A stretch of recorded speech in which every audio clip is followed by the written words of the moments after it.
السلام علیکم۔ لاکھوں کروڑوں درود پاک آپ صلی اللہ علیہ وسلم کی ذات اقدس پر اور آپ کی آل اولاد پر۔ المبارک پوری کے مطابق پیغمبر اسلام نے مدینہ پہنچنے پر یہ زمین 10 دینار میں 2 یتیموں ساحل اور سہیل سے خریدی تھی۔ اس سے قبل یہ زمین کھجوریں سکھانے کے لیے استعمال ہوتی تھی۔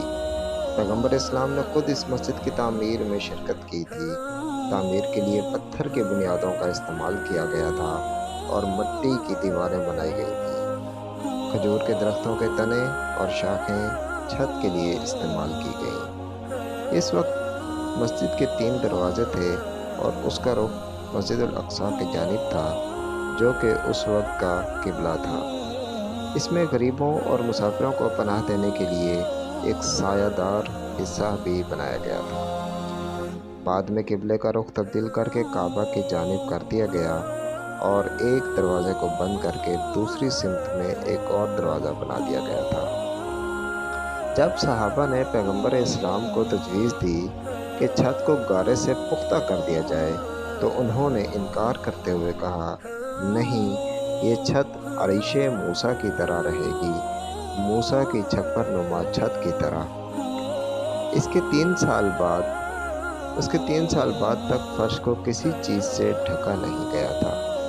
مسجد کے ترجمان کا کہنا ہے کہ مسجد کا ابتدائی رقبہ 1050 مربع میٹر تھا اور ہجرت کے 7 سال بعد پیغمبر اسلام کی ہدایت پر اسے بڑھا کر 1425 مربع میٹر کر دیا گیا تھا۔ پیغمبر اسلام کا مکان مسجد کے بالکل ساتھ بنایا گیا تھا اور وہاں ہی ان کا انتقال ہوا اور وہیں ان کی اہلیہ حضرت عائشہ کے حجرے میں انہیں سپرد خاک کیا گیا۔ ڈاکٹر زریوہ کہتے ہیں کہ جب پیغمبر اسلام کی وفات ہوئی اور ان کے ساتھی ان کی تدفین کے لیے بہترین مقام کا انتخاب کر رہے تھے تو حضرت ابو بکر نے انہیں بتایا کہ پیغمبر اسلام کہہ چکے تھے کہ نبیوں کو وہیں دفنایا جاتا ہے جہاں اللہ ان کی روح نکالتا ہے۔ جب خلیفہ اول بیمار ہوئے تو انہوں نے اپنی بیٹی سے اجازت مانگی کہ کیا وہ ان کے حجرے میں پیغمبر اسلام کے قریب دفن ہو سکتے ہیں، جس پر حضرت عائشہ نے رضامندی ظاہر کر دی۔ خلیفہ دوم عمر بن خطاب نے بھی ایسا ہی کیا اور انہیں بھی پیغمبر اسلام اور پہلے خلیفہ حضرت ابو بکر کے قریب دفن ہونے کی اجازت مل گئی۔ تاہم کئی صدیوں میں مسجد کے پھیلاؤ کی وجہ سے قبروں والا یہ حجرہ مسجد کے اندر آ گیا ہے۔ مسجد نبوی کا معروف سبز گنبد اس حجرے کے اوپر ہی بنایا گیا ہے۔ شاندار طرز تعمیر اور جدید ترین ٹیکنالوجی سے بنائی گئی اس عمارت کی ہر چیز انتہائی خوبصورت اور مبالغہ آرائی کے بغیر بھی کہیں تو یہ عمارت دور سے بھی بہت زیادہ دلکش ہے۔ اس مسجد میں اندر سے لے کر باہر تک اس کی ٹیکنالوجی، طرز تعمیر، اس کی مینجمنٹ، اس کے وسائل کا استعمال ہر طرح سے حسن جھلکتا ہے۔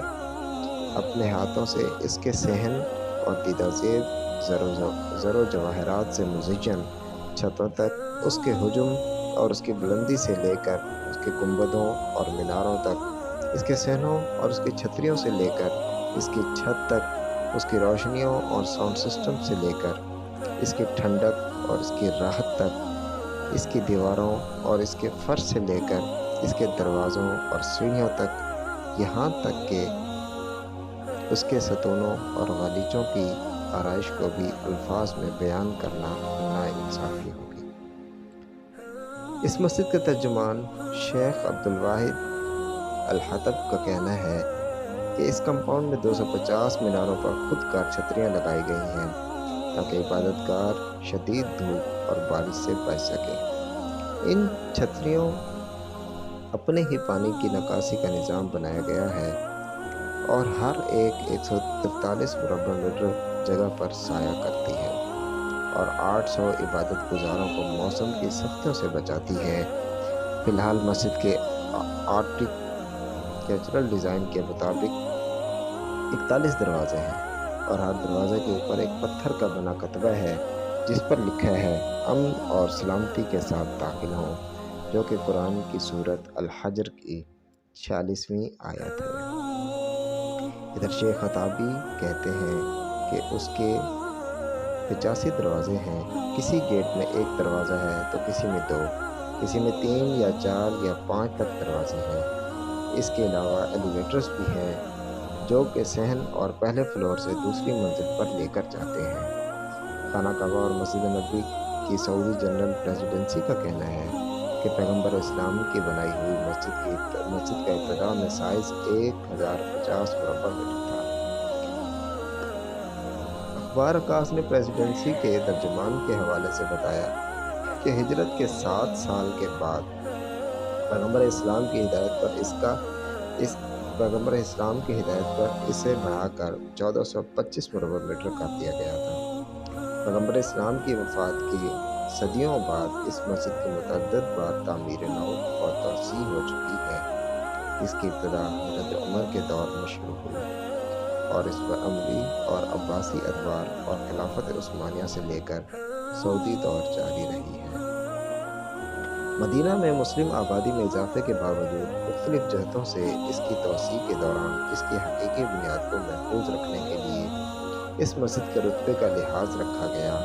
ڈاکٹر زریوہ کہتے ہیں کہ اس میں پیغمبر اسلام کی ایک حدیث شامل ہے جس کے مطابق اس مسجد میں ادا کی گئی ایک نماز مکہ کی مسجد الحرام کو چھوڑ کر باقی تمام مساجد میں ادا کی گئی 1000 نمازوں سے افضل ہے۔ اس کے علاوہ یہ ان صرف 3 مساجد میں سے ایک ہے جس کی زیارت کے لیے طویل سفر کرنے کی مسلمانوں کو اجازت ہے۔ چنانچہ حج اور عمرے کے دوران لاکھوں کی تعداد میں مسلمان اس مسجد کا دورہ کرتے ہیں۔